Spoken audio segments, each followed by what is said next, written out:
TOS-1A, Rusia.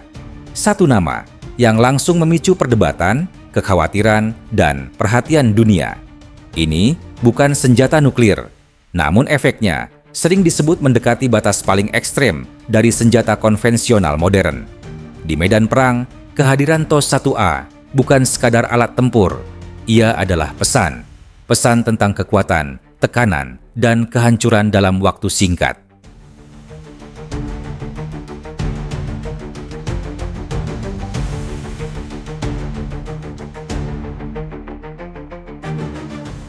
TOS-1A atau Solntsepyok adalah sistem peluncur roket berat Rusia yang diklasifikasikan sebagai Heavy Flamethrower System. Meski namanya terdengar sederhana, senjata ini dipasang di atas sasis tank T-72, memberinya perlindungan lapis baja dan kemampuan bergerak bersama unit tempur garis depan. Sistem ini membawa 24 roket dengan hulu ledak khusus, bukan roket konvensional biasa.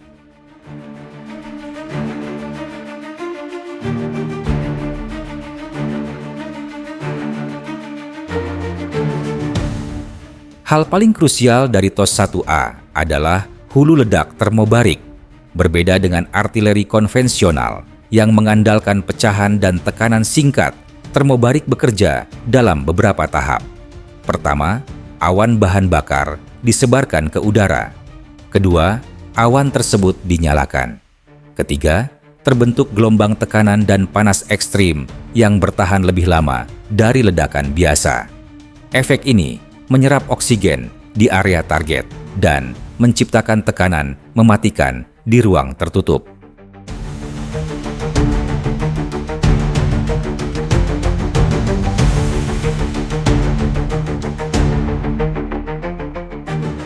Dalam satu salvo penuh, TOS-1A mampu melumpuhkan area ratusan meter persegi dalam hitungan detik.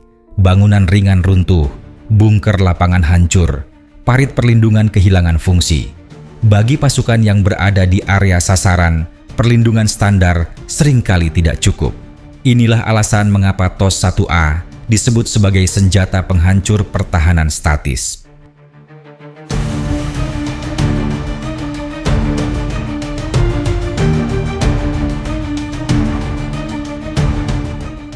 Namun kerusakan fisik bukan satu-satunya dampak. Suara peluncuran roket diikuti ledakan termobarik berlapis memiliki efek psikologis besar. Banyak analis militer menilai TOS-1A sebagai psychological weapon. Kehadirannya saja sudah cukup menurunkan moral, bahkan sebelum roket ditembakkan.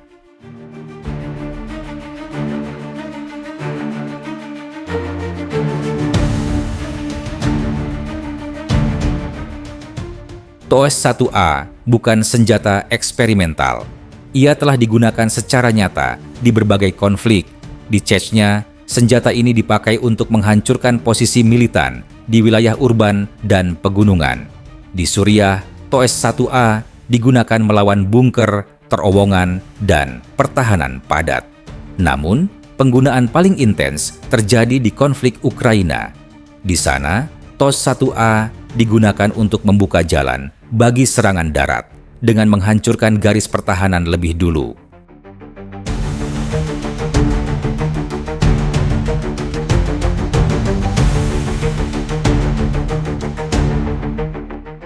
Meski destruktif, TOS-1A bukan senjata sempurna. Jangkauan tembaknya relatif pendek, sekitar 6 km.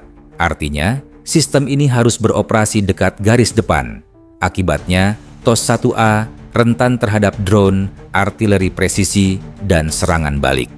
Beberapa unit bahkan berhasil dihancurkan di medan perang, membuktikan bahwa senjata ini bisa dilawan.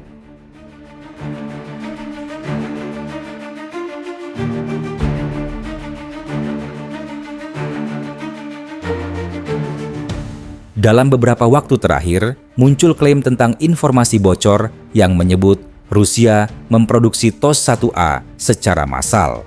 Dari sumber terbuka yang dapat diverifikasi, memang terlihat adanya peningkatan produksi dan pengiriman. Hal ini berkaitan langsung dengan kebutuhan operasional dan penggantian unit yang rusak atau hancur. Namun, tidak ada bukti publik tentang produksi rahasia di luar kontrak militer resmi.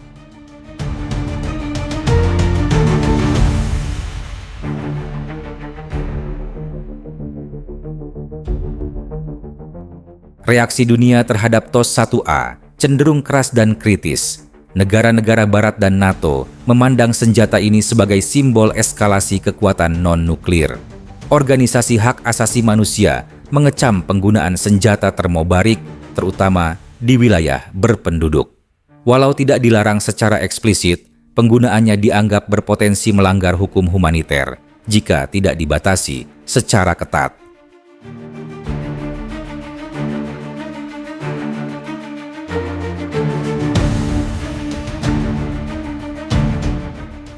Barat tidak melihat TOS 1A sebagai senjata tak terkalahkan. Yang dikhawatirkan adalah konsekuensinya, efek yang sulit dikontrol, dampak kemanusiaan besar, serta potensi normalisasi senjata dengan daya hancur ekstrem. TOS 1A menciptakan zona abu-abu antara senjata konvensional dan senjata pemusnah massal.